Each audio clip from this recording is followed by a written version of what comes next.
نحمدہ ونصلی ونسلم علی رسولہ الکریم اما بعد۔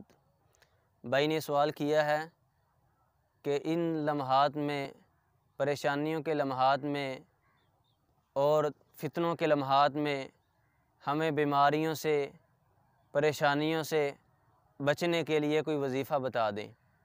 تو رسول اللہ صلی اللہ علیہ وسلم نے فرمایا، جو شخص صبح شام تین مرتبہ یہ دعا پڑھتا ہے، بسم اللہ الذی لا یضر مع اسمہ شیء فی الارض ولا فی السماء وہو السمیع العلیم۔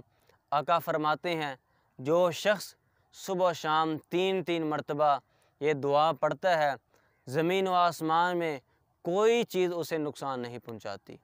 اور اسی طرح شام کے وقت بھی اللہ کے رسول صلی اللہ علیہ وسلم نے فرمایا، جو شخص یہ دعا پڑھتا ہے، اعوذ بکلمات اللہ التامات من شر ما خلق، زمین و آسمان کی کوئی چیز اسے نقصان نہیں پہنچاتی۔ صحیح مسلم کی روایت۔